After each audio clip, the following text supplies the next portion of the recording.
जिम्मेदारी का बोझ इतना बढ़ गया कि खुद से रिश्ता मानो छूट गया। सबको संभालते संभालते वो इंसान अंदर से टूट गया।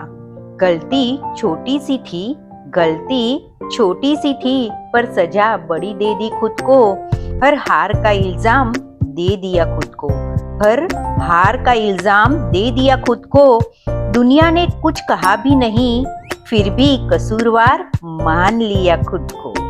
આ પર્સનાલિટી એવી છે કે જેનું હાર્ટ પ્યોર ગોલ્ડ જેવું છે અને એ પર્સનાલિટી છે ઓરમ મેટાલિકમ. અને દરેક પર્સનાલિટીની શરૂઆત થાય છે એના ચાઇલ્ડહુડથી, અને ઓરમ મેટનું ચાઇલ્ડહુડ પણ આવું જ કંઈક છે. એના ચાઇલ્ડહુડમાં પણ લેક ઓફ ઇમોશનલ સપોર્ટ અને લેક ઓફ લવના કારણે ઓરમ મેટાલિકમનું પેશન્ટ પોતાની હોલ લાઈફમાં લોનલીનેસ ફીલ કરે છે. એવું લાગે છે કે સતત ભીડમાં પણ પોતે એકલો જ છે, અને આના કારણે એ જલ્દીથી ઇન્ડિપેન્ડન્ટ થઈ જાય છે. બાળક જ્યારે નાનું હોય છે ત્યારે એ જ્યારે હોમવર્ક કરે છે ને ત્યારે પણ એ પોતાના માતા પિતાની જરાય હેલ્પ લેતો નથી. એનું ચાઇલ્ડહુડ બીજા બાળકો કરતાં અલગ હોય છે. નાના બાળકો કેવા હોય, એકદમ રમતિયાળ, પણ ઓરમ મેટાલિકમનું ચાઇલ્ડ બહુ પ્લેફુલ નહીં હોય. એ થોડું સિરિયસ અને સાયલેન્ટ રહેશે. નાના બાળકો દરેક વસ્તુ માટે એક્સાઇટેડ હોય, જ્યારે ઓરમ મેટાલિકમના ચાઇલ્ડમાં તમને આવું એક્સાઇટમેન્ટ ક્યારેય જોવા મળશે નહીં. ઓરમ મેટાલિકમના પેશન્ટમાં હિડન ઇમોશનલ પેઇન હશે, deep hurt feeling, but never express it. એ ગમે તેટલો અંદરથી દુઃખી હશે ને, પણ એ કોઈ દિવસ પોતાની ફિલિંગને એક્સપ્રેસ નહીં કરે. એ પોતાની ફિલિંગને કોઈ દિવસ બીજા સાથે શેર નહીં કરે. એ ગમે તેવા દુઃખમાં પણ તમને હસતો જોવા મળશે. અને સાચું કહું ને તો આ એના હાસ્ય પાછળ કહાની કંઈક અલગ જ હોય છે. આ ચાઇલ્ડહુડનું જે ઇફેક્ટ છે એ ઇફેક્ટ એના ઉપર એટલી બધી હાવી થાય છે કે એ રિસ્પોન્સિબિલિટી નહીં પણ ઓવર રિસ્પોન્સિબિલિટી લે છે, અને એ રિસ્પોન્સિબિલિટીના ભાર નીચે રીતસર એ દબાઈ જાય છે. અને એ ઓવર રિસ્પોન્સિબિલિટી લેતા પછી એને સતત મનમાં એક ભય રહે છે કે ક્યાંક એ રિસ્પોન્સિબિલિટીમાં એનાથી ચૂક થઈ જશે તો, ક્યાંક એ રિસ્પોન્સિબિલિટીને પૂરી નહીં કરી શકે તો, અને એના કારણે એ સતત ડર અને ચિંતામાં રહે છે. અહીંયા કાર્સિનોસિન અને ઓરમ મેટાલિકમનું જો કમ્પેરિઝન કહીએ ને તો બંનેમાં પેરેન્ટલ ડોમિનેશન પણ જોવા મળે છે. બંને પોતાના પેરેન્ટ્સને ખુશ કરવાના પ્રયત્નો કરે છે, અને એના કારણે થઈને એ પોતાના બાળપણને જીવવાનું ભૂલી જાય છે. પણ કાર્સિનોસિન જે છે એ કાર્સિનોસિન જ્યારે રિસ્પોન્સિબિલિટી લે છે અને કદાચ એમાં ફેલ જાય છે ને તો એ પોતાની જાતને બ્લેમ નથી કરતું. પણ ઓરમ મેટ જ્યારે રિસ્પોન્સિબિલિટી લીધા પછી જ્યારે ફેલ જાય છે ત્યારે પોતાની જાતને બ્લેમ કરે છે, ક્રિટિસાઇઝ કરે છે, અને એના કારણે એનામાં ક્રિએટ થાય છે ડિપ્રેશન સ્ટેટ.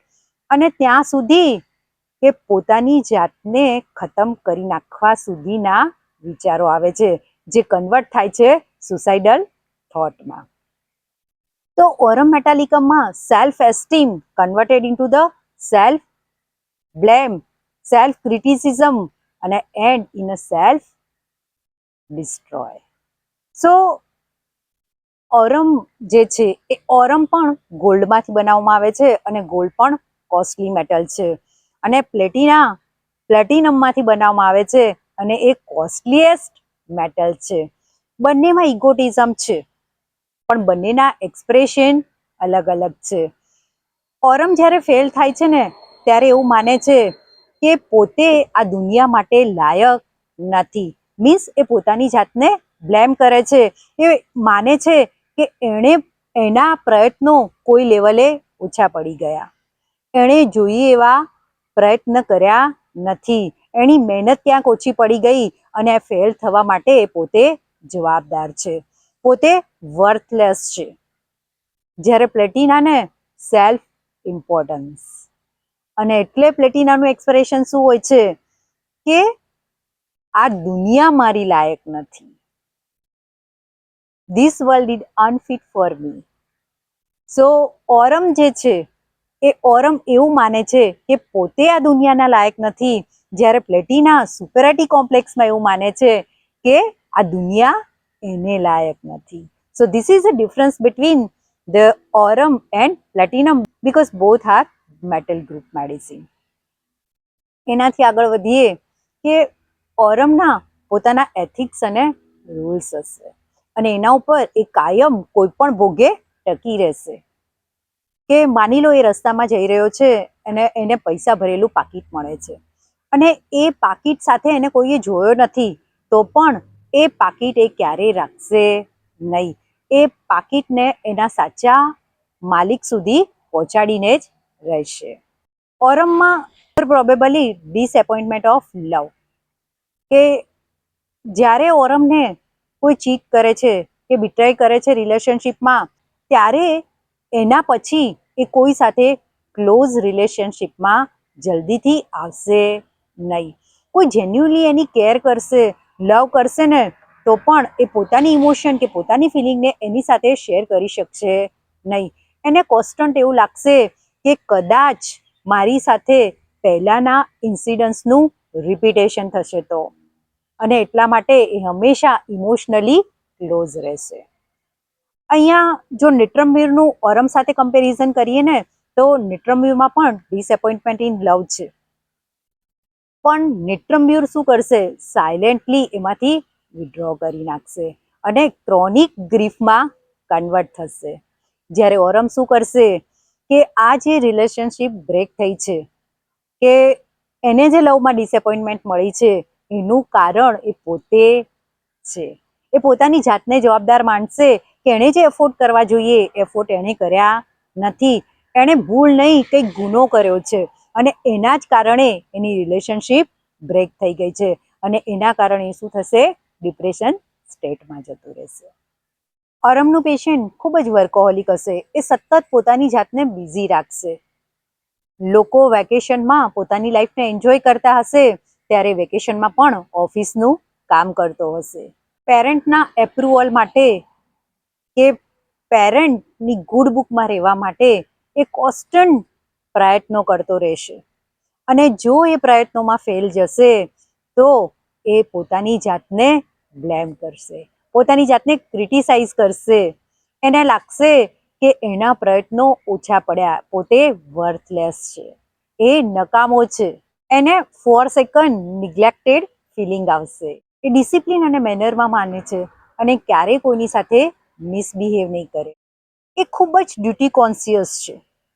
એ જે કંઈ પણ રિસ્પોન્સિબિલિટી લે છે ને, એને પૂરી લગનથી પૂરી કરવામાં માને છે. એ પોતાનું 100% એના કામને આપે છે, પણ જ્યારે એના કામને ના ક્રેડિટ મળે છે, ના મની મળે છે, ત્યારે એના ઇલનેસની શરૂઆત થાય છે.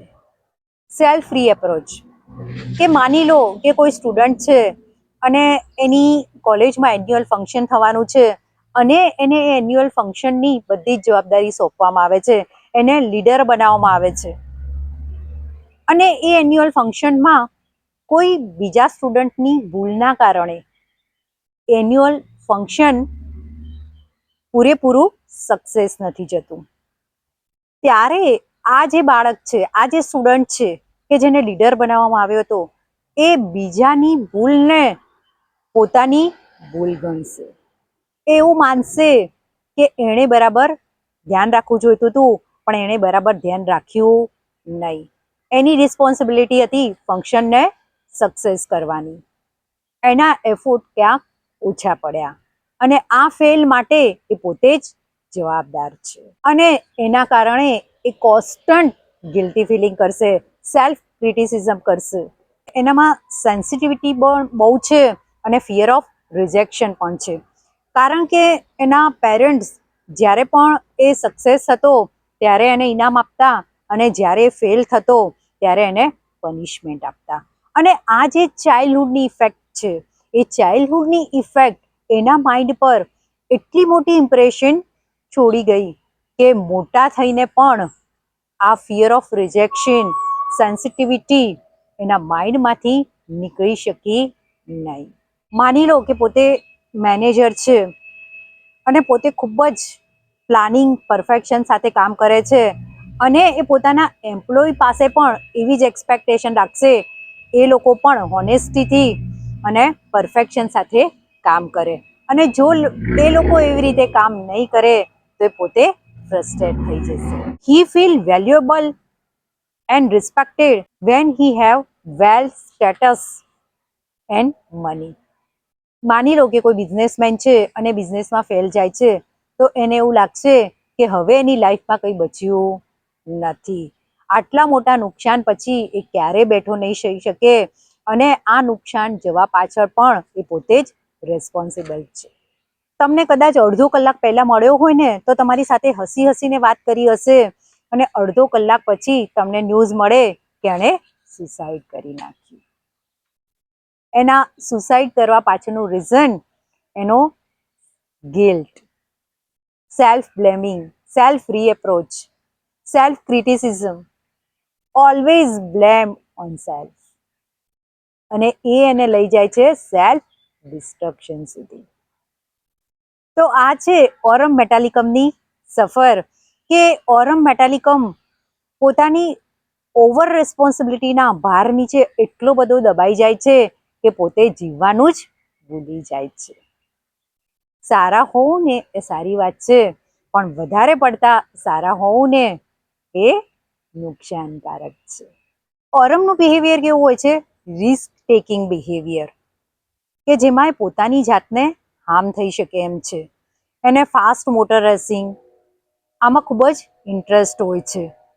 Aurum feels happy and energetic only in risky situation. એને ઓલવેઝ પોતાની લાઈફમાં કિક જોઈએ છે અને એમાં એને ખૂબ જ આનંદ આવે છે. So suicidal tendency link with over responsibility and self guilt.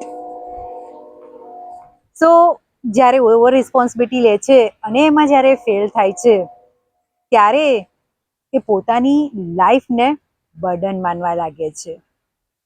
જે માણસ વર્કોહોલિક હતો એ માણસને આજે કંઈ પણ કામ કરવાની ઈચ્છા નથી થતી. એને નાનું સિમ્પલ કામ પણ ખૂબ જ અઘરું લાગવા માંડે છે. તો આ છે ઓરમની કહાની. ઓરમ મેટાલિકમના માઇન્ડમાં કંઈ પણ કન્ફ્યુઝન હોય તો કોમેન્ટમાં લખીને જણાવી શકો છો. ફરી મળીશું એક નવી મેડિસિન સાથે. Thank you.